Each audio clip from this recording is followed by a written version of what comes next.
Si vous faites partie des bienheureux qui peuvent passer plusieurs jours à Sintra, poussez un peu plus à l'ouest. Voici quelques lieux originaux perdus dans la forêt, au bord des falaises ou les pieds dans l'eau. Le couvent des Capucins est un lieu surprenant.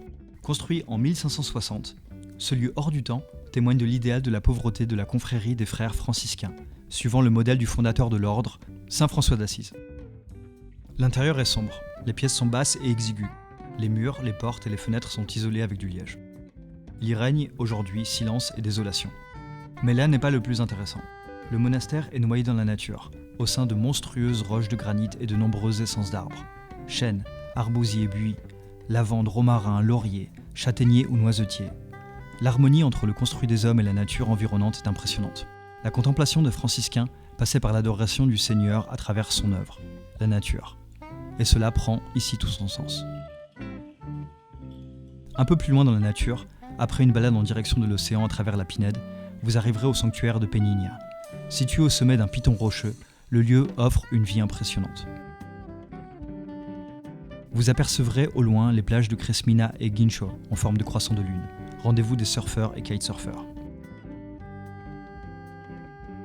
Quelques kilomètres plus loin, voici le point le plus avancé à l'ouest du continent européen.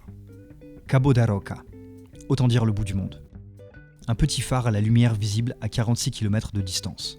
Des falaises hautes de 140 mètres recouvertes de plantes grasses, avec des sentiers longeant la côte et descendant, lorsque c'est possible, jusqu'aux plages de sable fin en contrebas. C'est sauvage, venteux et un brin dangereux, si l'on ne fait pas attention. Assez exaltant aussi. Vous pouvez rejoindre le phare en prenant le bus 403 depuis Cascais ou Sintra. Que diriez-vous de terminer la balade les pieds dans l'eau ? Si vous êtes téméraire, vous pourrez rejoindre la plage Ursa, accessible uniquement à pied, et encore si vous prenez le bon sentier. Tenez-vous plutôt sur votre gauche au moment de la descente. Si vous prenez à droite, vous continuerez à longer les falaises sans pouvoir rejoindre la plage. Si vous mourrez d'envie de tremper vos pieds dans l'eau, sans pour autant partir en randonnée, la Praia da Draga est accessible par la route. La plage est grande et il y a des rochers impressionnants, une grotte mystérieuse et même un restaurant où manger un bout. En remontant plus au nord, vous croiserez d'autres plages plus fréquentées et ouvertes, comme la Praia Grande, ou plus encaissées, comme la Praia das Massas, ou encore plus confidentielles et rocheuses, comme la Praia da Aguda.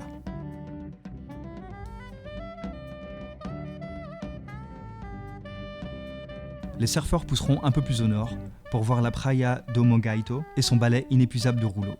De quoi être ébloui par la beauté de la nature, que l'on soit franciscain ou pas. Mettez un pouce si la vidéo vous a plu ou laissez un commentaire. Vous pouvez aussi vous abonner à notre chaîne. Cela nous motivera à faire encore mieux la prochaine fois. Soyez curieux et bonne balade!